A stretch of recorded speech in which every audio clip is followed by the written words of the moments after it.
You can't allow yourself to believe that if only you massaged yourself to be a little bit different, then they would like you.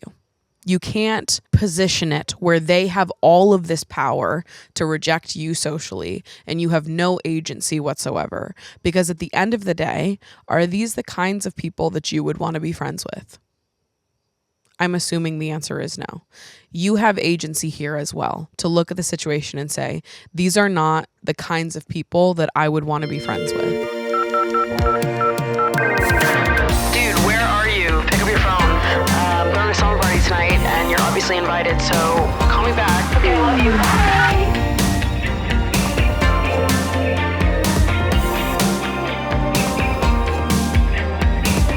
What's up, you guys, and welcome back to Emotionally Online, the weekly slumber party for heart-to-hearts and hot gossip, hosted by yours truly, the one and only Maddie, who's hitting you with a solo episode this week, because as you can see, if you watch the video version of this show, I am not in our usual setup. I'm actually visiting my parents right now up in Maine, sitting on their front porch with a nice cold DC. Life doesn't quite get better than this, people. This week, I've not been in Grind City, but I have been in Rant City, which I'm very familiar with. And honestly, you guys are probably very familiar with it too, because I have lived in Rant City for a long time. Unfortunately for you and everyone else on earth, I do be talking and I do love to talk. And being in the town my parents live in this week has stirred up some thoughts inside my brain. So my parents live up in Maine now, and where they live is where I used to spend summers as a kid. My parents don't live in my hometown anymore, thank God, because Lord knows I don't want to go back to Hopkinton, Massachusetts with peace and love, babe, except rarely any peace and love comes out of my mouth when I'm talking about my hometown. Anyways, that's a different story for a different time. Growing up, I spent every single summer here, and I've said this before on the podcast, but I actually hated it at the time because we didn't have Wi-Fi at the house. And I only wanted to be on youtube.com making little videos to share with all of my virtual friends. So I was always pissed because I'd be making videos. I'd be like, let's go record. And I'm fully like walking around town with my little mini PC recording myself off the webcam. I was so free. I didn't experience or understand what people meant when they talked about being cringe or feeling embarrassed. I don't think I've felt that emotion. So growing up, I really didn't love it here because I did not have internet access and I was a brat. But then as I got older and we did get a Wi-Fi fucking router at this house, I grew to love it. And I have many fond memories here as a child.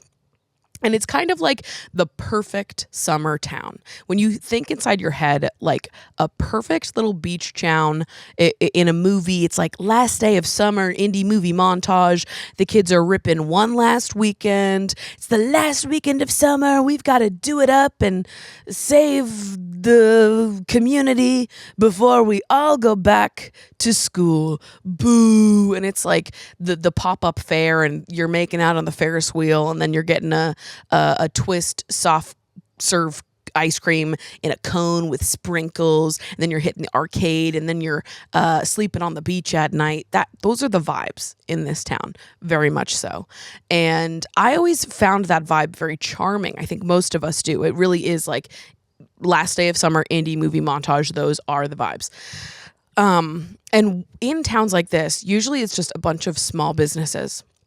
And so with that comes a lot of real, like mom and pop looking graphic design, which I love. I don't care if your business graphics were done by your fucking 4-year-old nephew. I like the charm, the personality, getting to walk down the boardwalk, getting to walk down the street and see all these little shops that have popped up with their very unique one-of-one looking branding, small beach town shop vibes. I love it. Okay. I have something devastating to announce, which if you're alive in the world and have your eyes open, I'm sure you've noticed this as well. But it was particularly heartbreaking to me to see this in the beach town that I grew up going to. And the thing that I've noticed this time around is the ways in which AI graphic design and branding have absolutely stripped the beach boardwalk of any personality, flavor, and charm. It makes me feel a sickness deep inside my bones, okay? I look at a poster designed with AI and I feel a white hot rage just burning inside of me, and I feel very confused that other people don't seem to feel that white hot rage. I don't know what's going on, but I was thinking about this because I'm like, you know how we look to like the 60s, 70s, 80s, and we're like, God, that style, the vibe, the fonts that were used, the like style of cars, of furniture. It's not just clothes, it's everything. It's design styles. We look back at that time and we're like, oh, it was sick. It has such like an individual perspective to it. It's so specific to that era. I say 70s design style, you know exactly what I'm talking about. And I had a moment where I was like, oh my God, when people like 50, 100 years from now talk about the design style of the 2020s, they are going to talk about us like we are the ugliest, swagless motherfuckers on the face of the planet. And I'm having you know right now that I'm not taking credit for it. So when your grandkids are like, what the fuck is up with your generation? How come everything that came out of this era was absolutely fucking swagless and looks like it was designed by someone who hates art and hates being alive and actually wants to die tomorrow? And they're all going to look at you and be like, oh, how did you let this happen? And I'm going to go, yeah, how did you let that happen, big guy? Because I'm not taking credit for it. No, you will not be blaming me for the poor design choices that you guys have adopted by embracing AI to the degree in which you have. Okay? I didn't take the charm out of the beach boardwalks. You bitches did. In the name of what? You sold your swag for productivity. You sold your swag to speed run through your own life. Like, it really gets me so fucking heated. But I'm truly not exaggerating even a little bit when I say that I would rather see art from your nephew as the logo of your brand than you using AI. Let's say I wish I had like a paper and pen in front of me right now because I'd literally draw what I think you should do. But like, let's say your ice cream shop name is called Cone. I would rather you tell a preschooler to write the word cone as shittily as possible and then like draw a cloud around it so it kind of looks like the top of an ice cream, and then you draw a cone on it and then boom, there it is. It's got character. It's got charm, okay? It's built, designed by the family, by this 4-year-old fucking prodigy we've got over here. I would rather you do that than give me some bullshit AI slop designed nonsense that is just uglifying the whole goddamn world. We're going to have to answer for these crimes someday, okay? The crimes that you guys are committing, making everything ugly and swagless. Like I said, I'm not taking credit for this. I'm not taking the blame. When all of your grandkids are like, what the fuck is wrong with your generation? I'm going to sit next to them and go, damn right. What the fuck was wrong with our generation? Jesus Christ. I get hung up on a new part of the AI fucking spiral every day of the week, but really positioning it like you sold your swag to speed run through your own life. When I wrote that one down, I was like, no, that really bothers me. Selling your swag to speed run through your own life. Giving up your ability to cultivate swag in pursuit of doing something as quickly as humanly possible.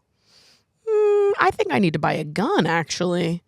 What the hell is going on? And you know what I think is so funny is that whenever I rant about AI, someone's like, God, you're so negative. We're here now. You just have to embrace the future, queen. Whatever. And it's like, I actually feel that my resistance to this nonsense is an act of like defiance and optimism. I don't feel that I'm being pessimistic about it all. I actually feel like accepting it is being pessimistic, being like, there's nothing we can do. We just live in slop city now.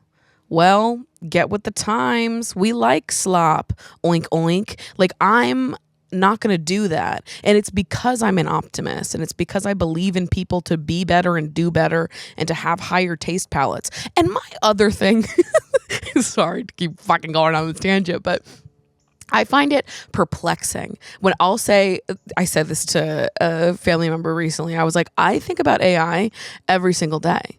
And they were like, how? How do you think about AI every single day? They thought I was exaggerating. Like the Roman Empire shit. They thought that I was doing what men did 2 years ago, where they were like, yeah, I think about the Roman Empire every day. No, the fuck you don't. They thought I was doing that. I think about AI every single day. I panic about AI every single day. They're like, well, how do you do that? I'm like, how do you not? You can't avoid it. I walk down the street, I look at a business's logo, the flyer in the window, and I'm pissed off. It's everywhere. It's not that I can just stop thinking about it. I'm reminded of it every second of every goddamn day, because the world is becoming uglier. And I genuinely feel like if you don't notice that, you must not have your finger on the pulse. Do you not have a perspective on art and culture? I just have to believe that your taste palette isn't that refined. No offense. Or maybe offense. You can take offense to that if you want. I just think that we should believe in ourselves more. We should believe in people's ability to create more.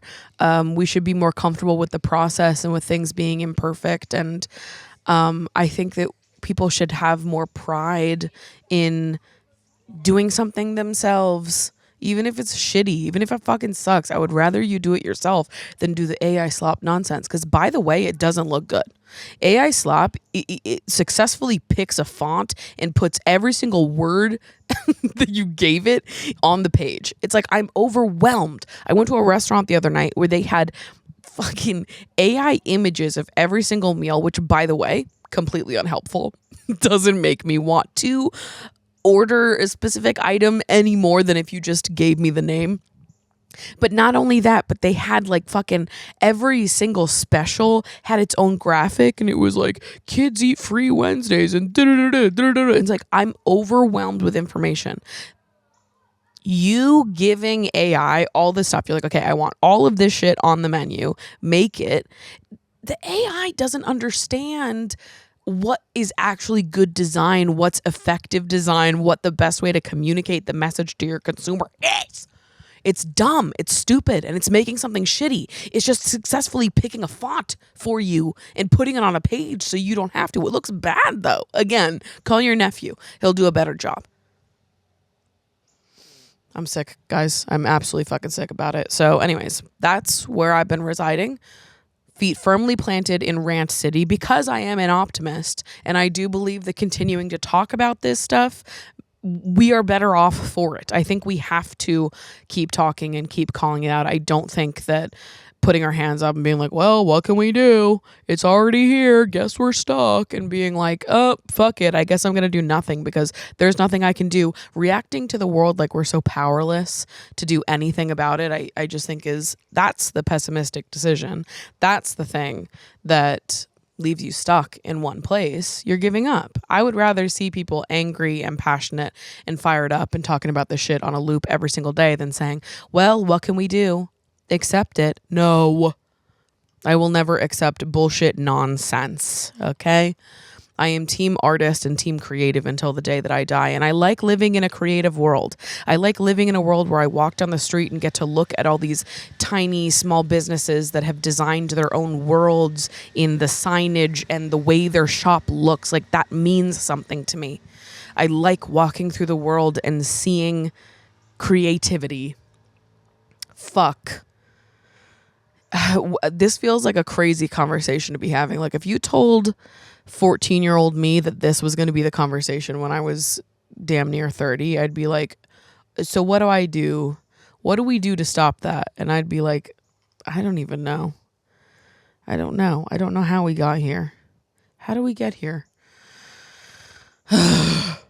Okay, in better news, because we need some optimism around here. Actually, I've got two pieces of good news. I've got a piece of good news that it impacts the world, and I've got another piece of good news that is a personal good news. So the good news that impacts the world is that I saw on the news a couple days ago that they have some really promising research when it comes to a vaccine that you can get to prevent melanoma from coming back if you've had it.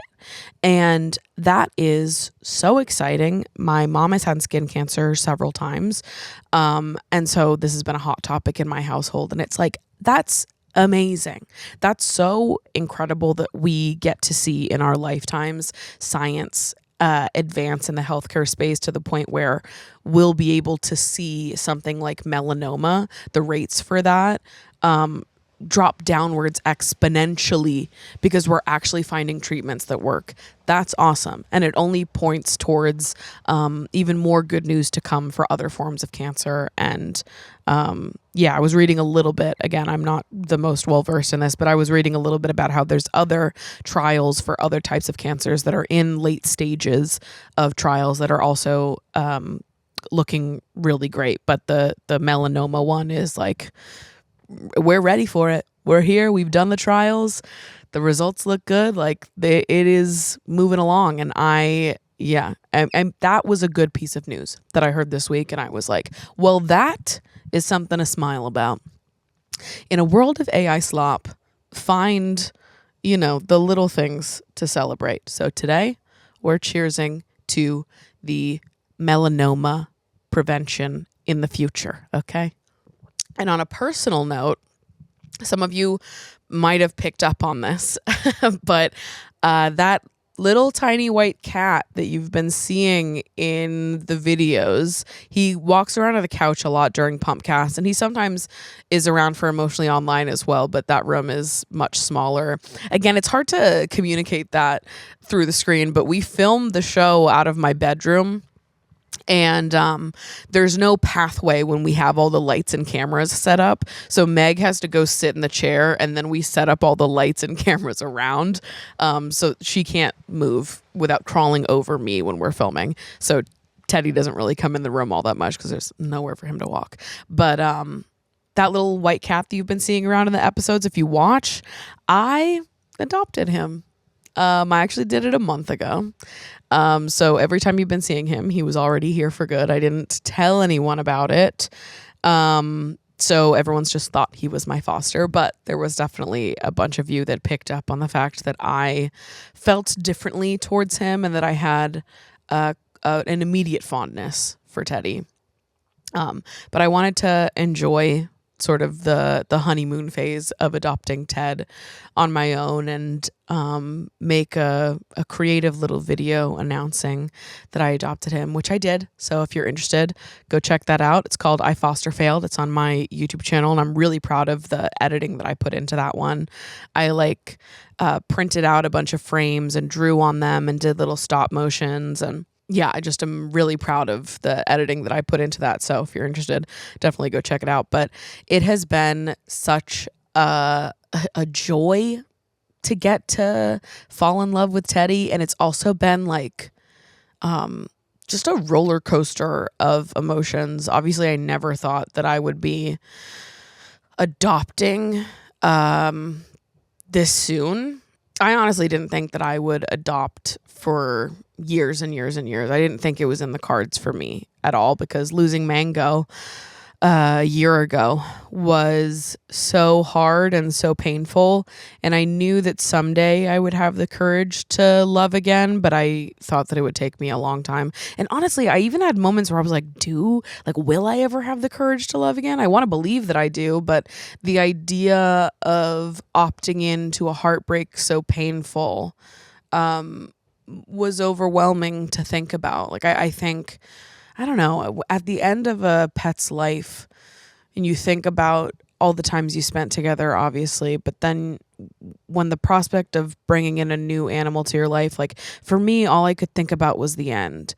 And like, just remembering how I felt in my chest that day when I took her to the emergency vet, and it dawned on me, and I had the moment of realization that this wasn't going to be something where we could fight out of it, that there wasn't an amount of money I could pay to save her, that this was the end, and having that realization that there's nothing you can do and that you're at the end and you just have to prepare for it, and having to sit in that and then hold her in my arms while she's being put down. Like, that was the hardest thing I've ever done.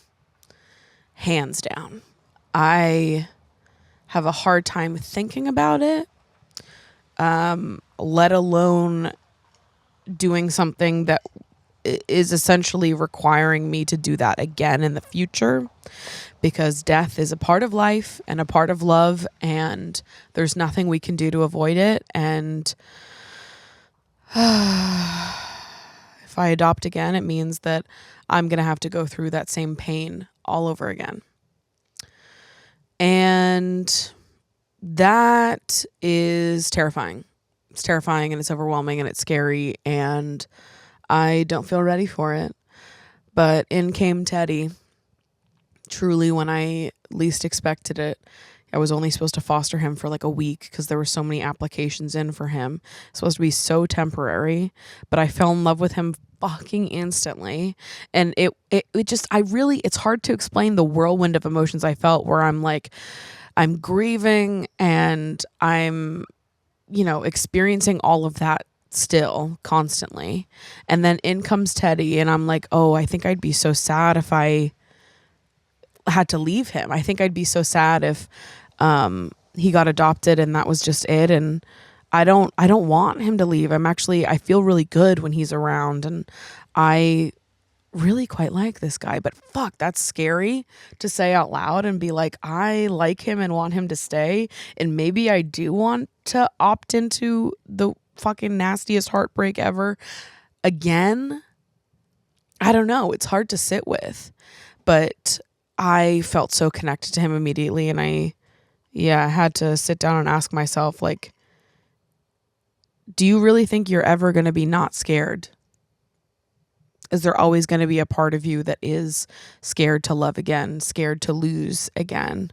Is that a normal, natural human thing? And do you have the capacity to do it scared, to do it crying, to just follow your heart and trust that you have what it takes to navigate the hard times, and that the good times are worth that? And ultimately, I decided that it was. My grandma's walking up the steps right now. Hey, Nanny.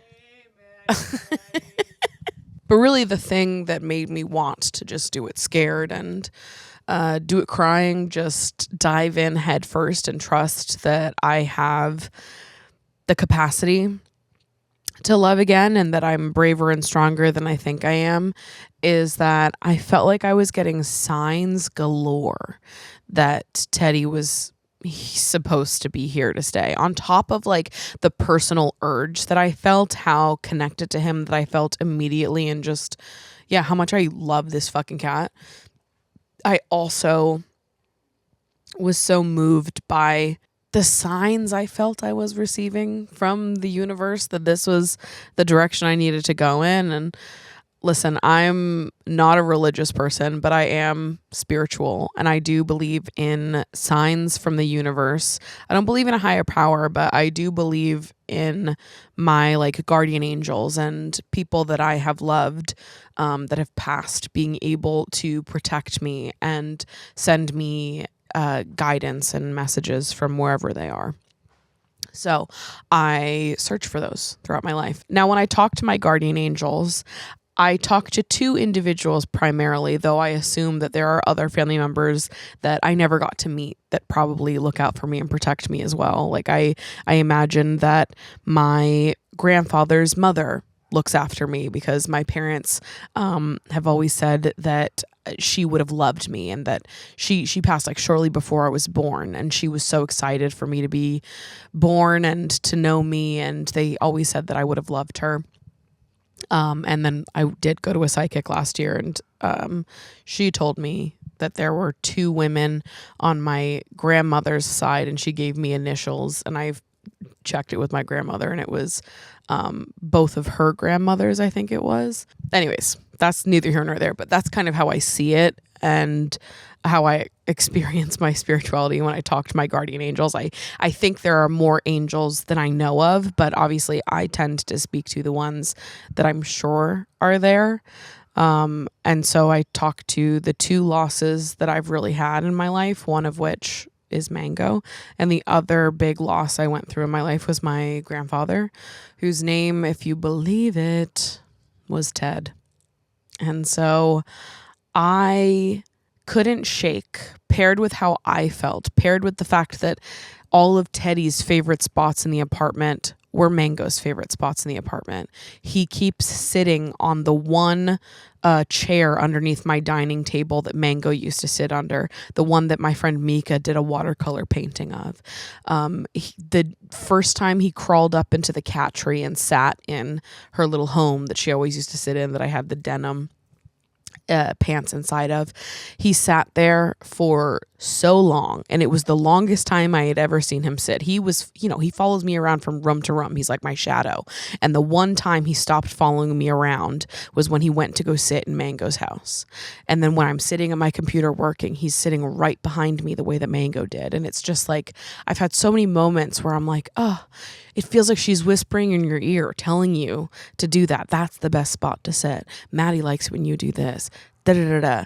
And I think paired with the fact that his name was Teddy, and my 2 guardian angels are my Mango and my grandpa, it felt like the 2 of them conspired. They collaborated together to send me a cat with some similar traits to Mango with the name of my grandfather. So yeah, after all of that, I decided that I couldn't bear to part with him, and I just had to keep him. So he's officially an honorary member of Lover Girls HQ. And yeah, it's been such an unexpected sweetness in my life. And I'm just, excited to get to go through the process of being a cat mom again. I think I've been pleasantly surprised at how comforting it's been.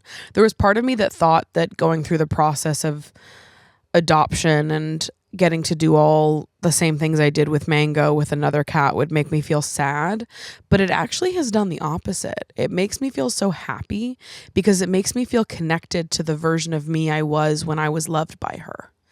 When I knew her, when I loved her, this is what my life looked like. And it feels like a testimonial to her to get to love another cat in the way that she loved me and the way that she loved the Fosters, like to get to continue forward in my life and just live the same way that we did. All the dreams that I spoke into the world when I was with Mango, I'm still going to do all of them in honor of her, and I'm going to love a new cat that needs love just as hard as I loved Mango in the way that she taught me. And it's like, I just feel like every cat I love from here on out will be touched by Mango because of how impacted I was by her. And that makes me feel comforted. I just feel like she is always a part of me now. And getting to love another cat really brings out that side of me, which feels good. It feels good to be so connected to her. So that's my little piece of personal sweetness. Welcome to the fam, Teddy. I'm sure you'll see him a bunch in all the episodes past this point.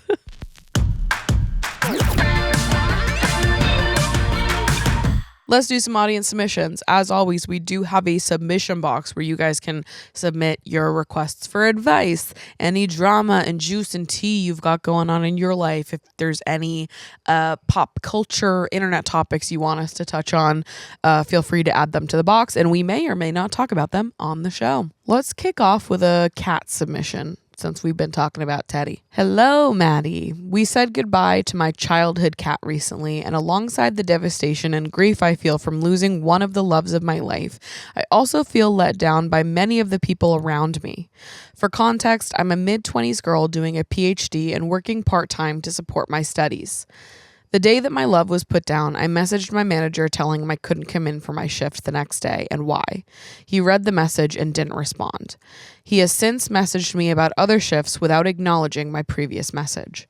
I told my PhD supervisors over a Zoom meeting as a way of explaining why I hadn't gotten much work done.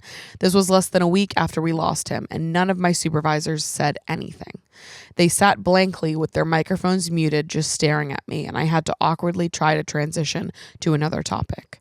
But my best friend's reaction has hurt me the most. We are going on 9 years as besties, and we've been long distance for 7 of those years.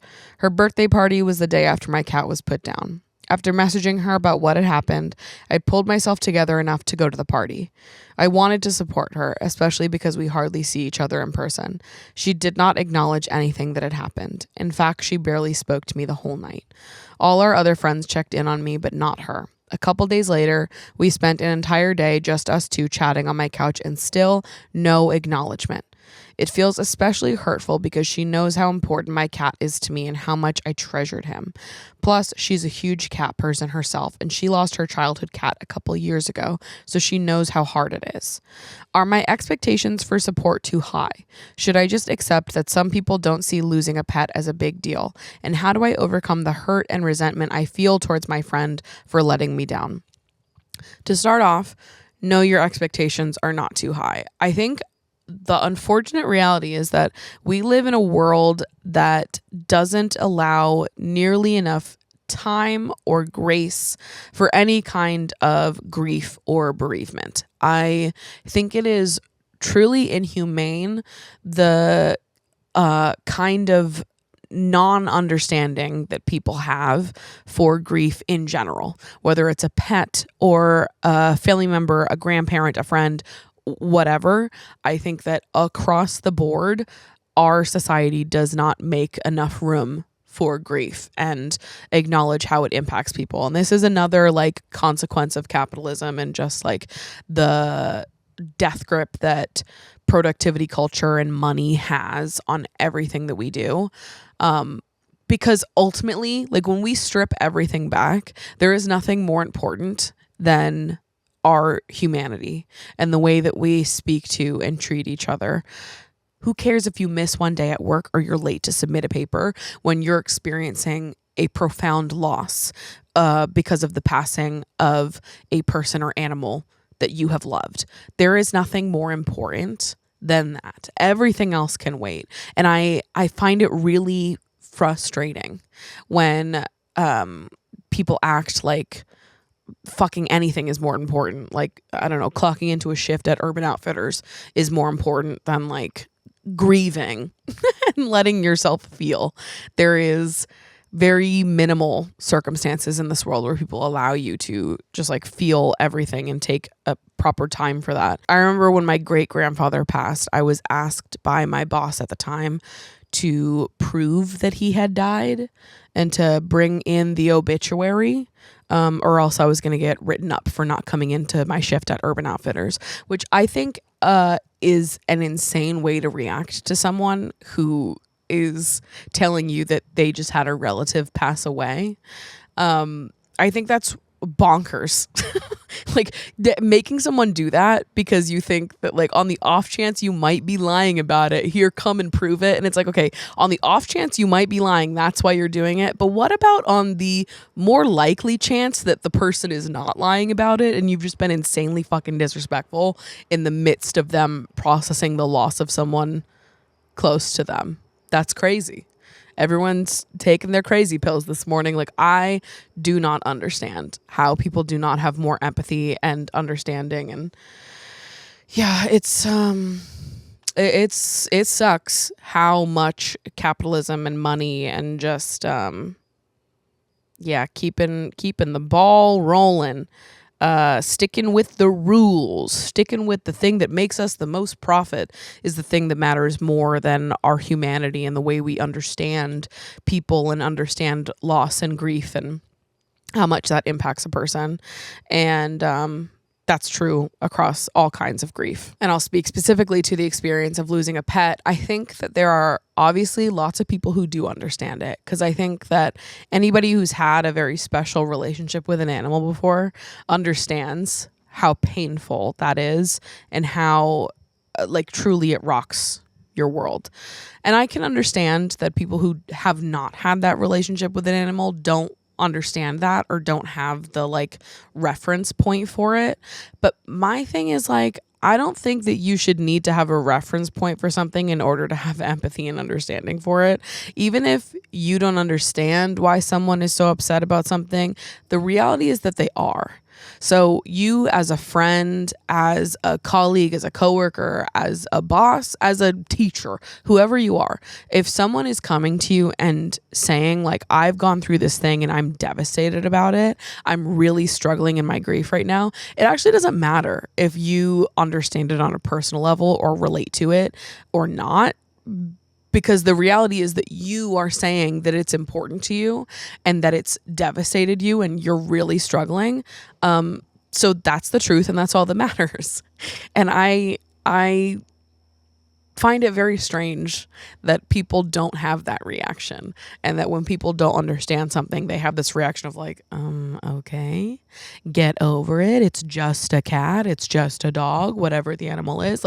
They want to minimize it into something they can understand rather than push themselves to understand something beyond their own lived experience. But maybe that's just me. And I totally understand why you'd have a particular kind of hurt associated with your friend, because you know that they understand. They've gone through it themselves and they have not shown up for you in the process. Now, whatever that reason is, let's give your friend the benefit of the doubt for a second. Maybe your friend didn't show up for you because their grief is still quite heavy on them and they didn't know how, or they couldn't figure out how to process their grief in a way to be able to show up for you. That's a possibility. If that's true, you're still allowed to be upset that they were not supportive of you. But let's say that that is the reasoning for it, and it's not the other end of the spectrum where it's your friend doesn't give a single solitary fuck, which I don't think is the case, or I hope is not the case. I assume we're probably somewhere in the middle ground here. I think sometimes people get in their heads, or they don't know what to say to people who are grieving, even people who have experienced grief before. Sometimes understanding the experience still doesn't give us the words to know what to say to someone else when they're experiencing it. And people get caught up on not knowing what the right thing to say or do is, when most of the time the right thing to say or do is just to show up and make yourself available and allow yourself to be vulnerable in your own curiosity about the other person's grief. It is sometimes uncomfortable to not know what the right thing to say is, but sometimes part of being a good friend is pushing through that fear of saying the wrong thing and showing up anyways. Because at the end of the day, your friend is going to remember the fact that you showed up, that you asked them how they are. If you asked them if they needed help with something, if they wanted you to send them dinner or come over and do chores for them, if they just needed someone around to pass the time. When Mango died, my friends really rallied around me in a way that I will always remember. And there were absolutely people who didn't. There were some people that were less present in my life at that time. And I think I read it in that moment and still now as people not knowing what to say to me, in people knowing how devastated I was and just feeling uncomfortable with it and not knowing how to hold space for how big of a reaction I was having to it. I think that sometimes people are just uncomfortable with grief and they don't know what to say. And I obviously don't think that saying nothing is the proper response to that. I think there are other ways to move through our uncomfortability and not wanting to say the wrong thing. But I also can understand that it is hard to know what to say. And the people that were more absent around the time that Mango died, like I did notice it. And I had moments where I took it personally, but for the most part, I was like, I have to assume that they mean well. And they're just, they're uncomfortable and they don't know what to say. But to not check in at all is really tough. To not say anything is really weird. I think especially if they're like your best friend, that like perplexes me. How as a best friend are you not like, are you okay? What do you need? What can I do for you? Like, that's just not how best friends act, in my opinion. I think as a best friend, you should be concerned about what your friend is going through and how they're feeling and how you can best support them. And if it's hard for you to support them because of your own grief or you don't know what to say, you're afraid of saying the wrong thing, with your best friend, you should feel comfortable voicing that. With your best friend, you should feel comfortable going to them and being like, I'm devastated for you. This is like an unfathomable loss. And I understand because I've been through it too. And I have to be honest with you in that I have so much more processing to do in my own grief journey that like being your like right hand person in processing this is a little difficult for me because of what it brings up personally. But I love you so much and I'll check in when I can. That seems like a perfectly appropriate response. Or if someone is like, I love you so much, I'm so sorry this happened, like I want to do anything I can to show up for you, and I want to acknowledge that I really don't know what to say right now. There's nothing I can say to make this better, and I don't want to say the wrong thing, but just know that like I'm so sorry and I love you so much and like I am here for you no matter what. But like saying out loud that I don't know what the right thing to say is and I don't really know what to do, and this just sucks and I'm just gonna sit here in the suck with you. And sometimes that's all that matters, is your friend just want to know that your friend is there and that they're gonna sit through this weird awful time with you. I think it's weird that your friend didn't do or say any of those things. Additionally, I am curious as to why you didn't bring it up with your friend when you guys were together. Was it because you didn't know what to say, or you didn't want to bum them out or switch the vibe of things, or did you just not want to talk about it? Or, why didn't you yourself bring it up? Because I think sometimes we get in these like standoffs with people we love where they don't act the way we think they should. And of course, there's a range of explanations for that.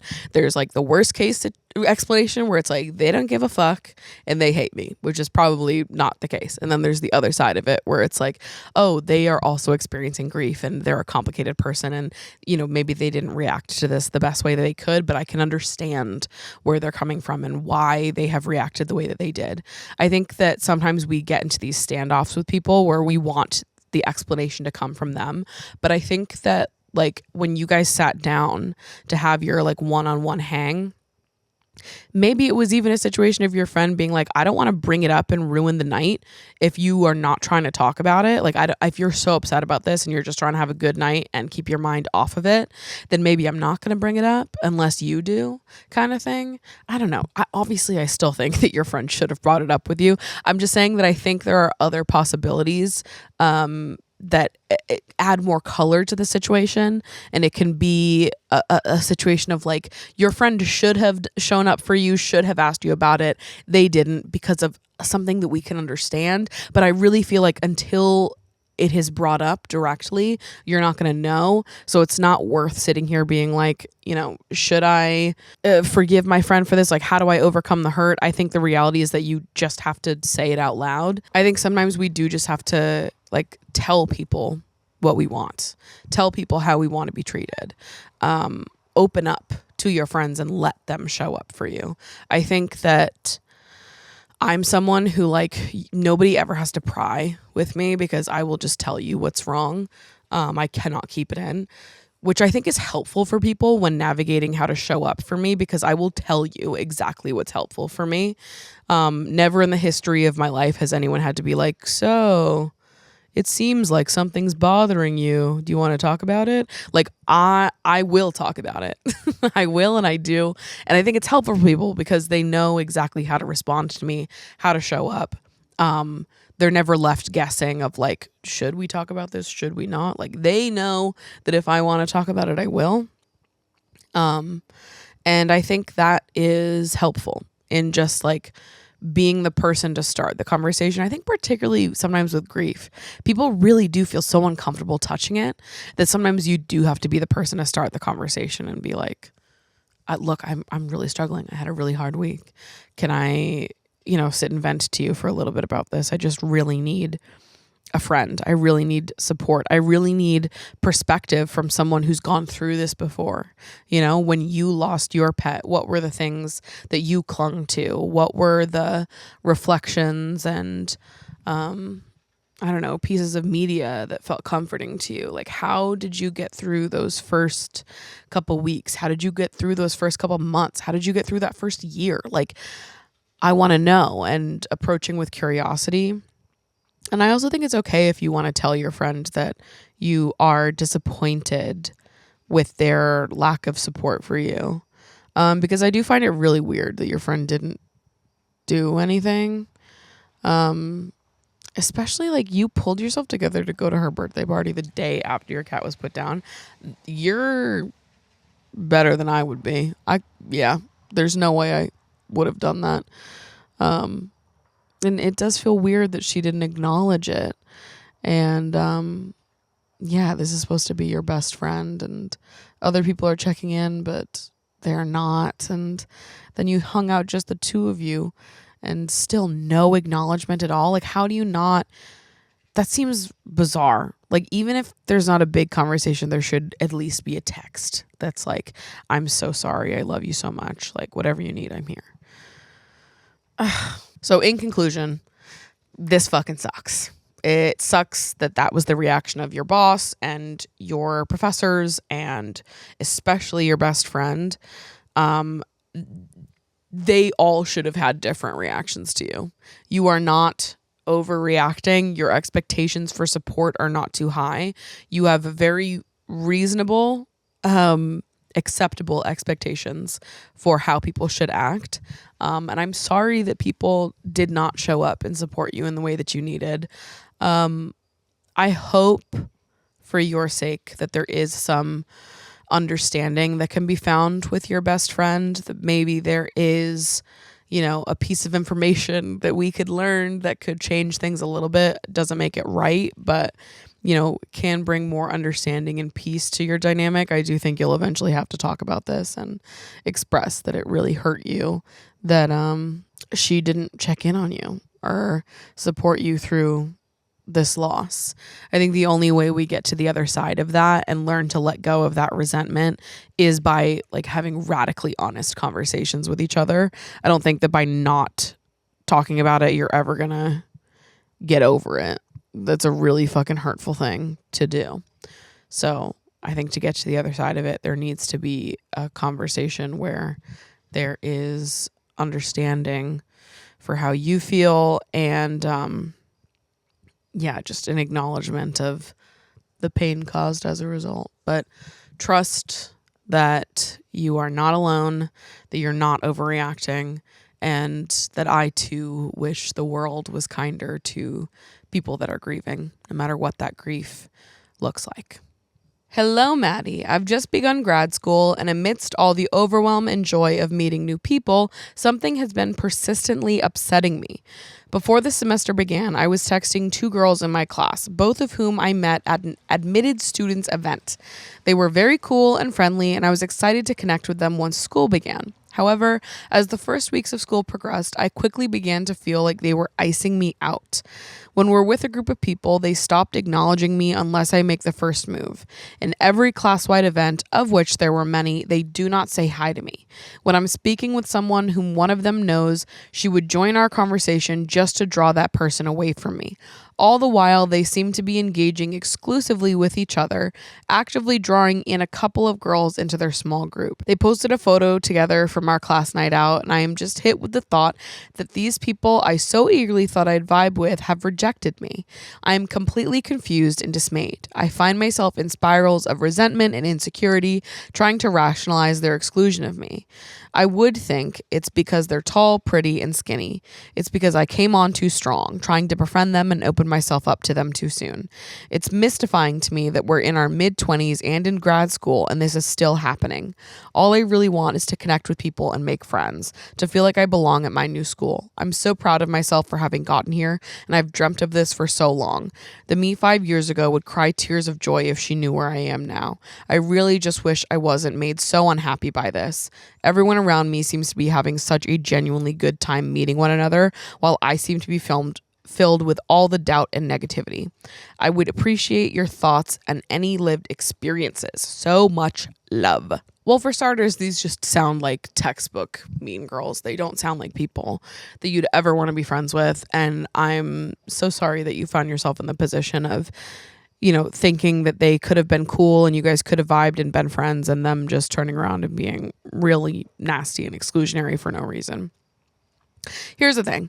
At the end of the day, there's going to be people you connect with and click with in this life, and there's going to be people that you don't. And I think sometimes with the people that you don't click with, the people that for whatever reason, it's just not gelling, you can't allow yourself to believe that if only you massaged yourself to be a little bit different, then they would like you. You can't position it where they have all of this power to reject you socially and you have no agency whatsoever. Because at the end of the day, are these the kinds of people that you would want to be friends with? I'm assuming the answer is no. You have agency here as well to look at the situation and say, these are not the kinds of people that I would want to be friends with.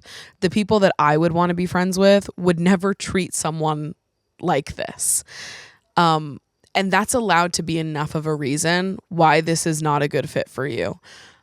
I think that sometimes when we feel rejected or we really put ourselves out there and it seems like it's a one-sided rejection where we were very into something and then people they put walls up and they reject us.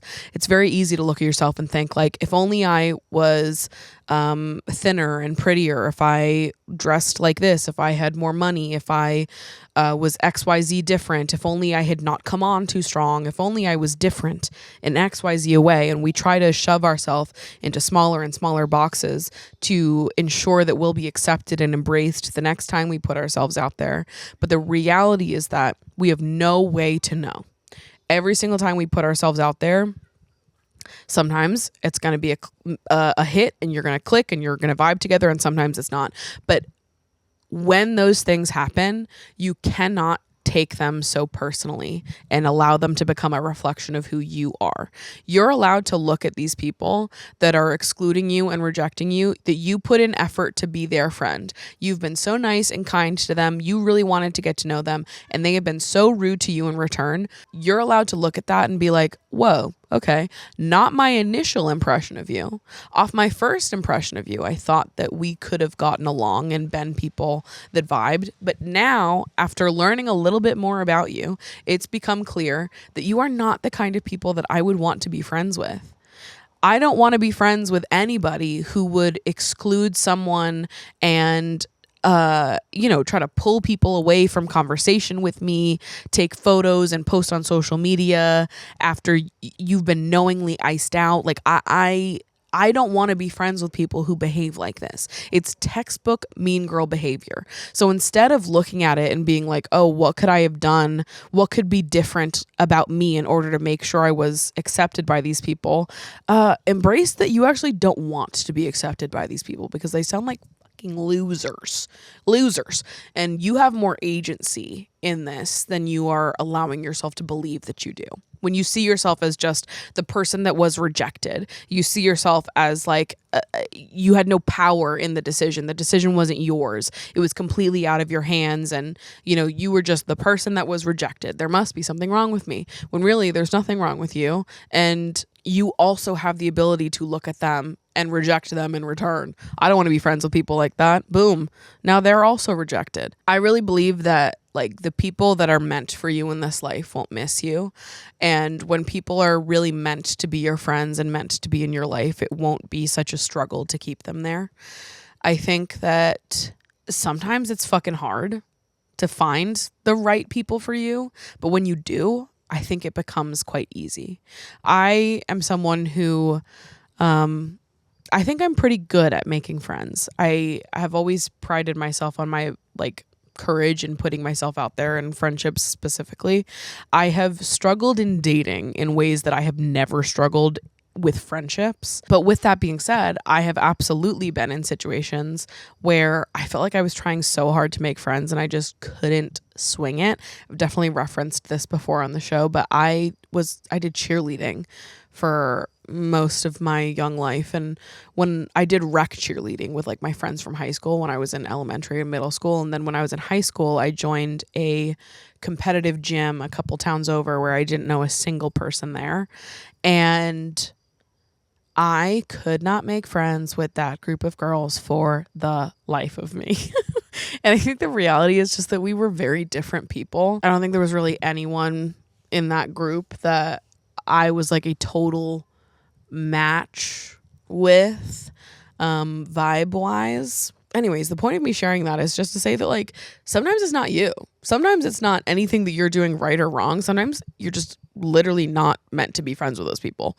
It's not a match. You guys are not on the same vibe. You're not on the same wavelength. Like I like to believe, I guess like a reframe that I'll do inside my head is that like my guardian angels will protect me from people that aren't meant to be in my path.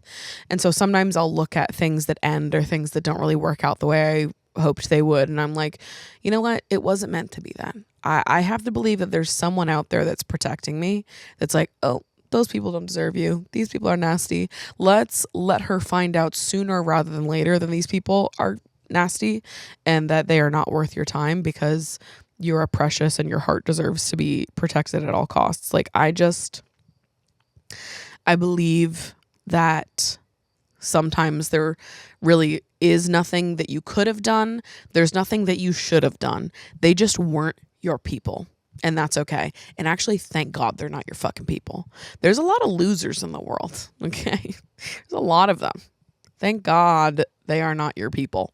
I also just think that some people are fucking weird. Like I think I talked about this on the post show before, but there was an experience that I had in college where I was trying to befriend someone new. I thought they were cool. We had classes together. I invited them to hang out with me and my friends. And long story short, we were playing a game that involved writing things on cards. It's called Fishbowl. If you know what Fishbowl is, you know what I'm about to say.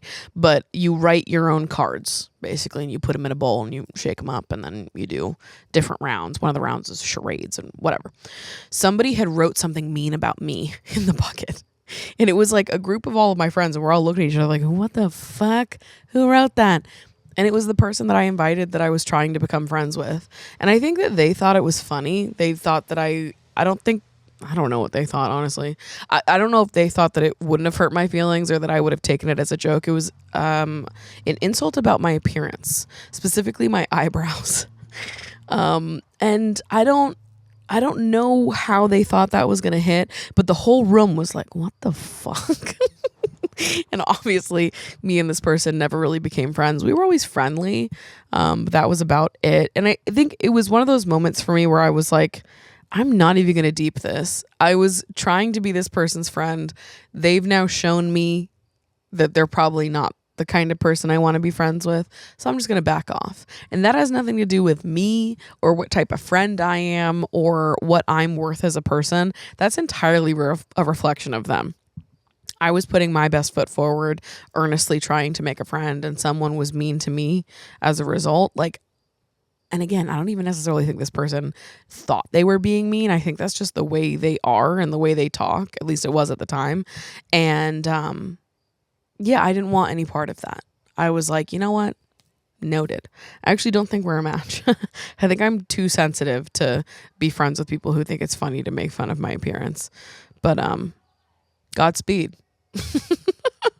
Shit happens. Sometimes people are weird, but you can't take it too personally and internalize it as being something wrong with you. Almost everything is not about you. It's not because you weren't good enough or pretty enough or thin enough or wealthy enough or whatever it is. It's because they have judgment issues and preconceived notions about what XYZ a person should be. They are superficial and surface deep, and those are not things that you want in a friend and a partner and whoever. Ultimately, it has nothing to do with you and everything to do with them. The right people for you will not miss you. The right people for you will not require you to mold and shape-shift yourself in order to be accepted. That just wouldn't happen. But I'm sorry that grad school has proven to be a little bit more challenging than you hoped it would be in the social department, and I hope that the right people for you find you soon. I have a feeling they're on their way to you. Something just tells me. I don't know. So that's today's episode. If you want to hang out with me a little bit more, I'm going to throw us on over to the post show right now. Be sure to follow the show, Emotionally Online Pod, on Instagram and TikTok. Would love to get to 10K on TikTok. That would be awesome. That would be a slay. And I think that's it. Love you guys so much. Thank you so much for listening. And I will see you back in the bedroom with Meg for next week's episode. Bye. Okay, it's your turn. Truth or dare?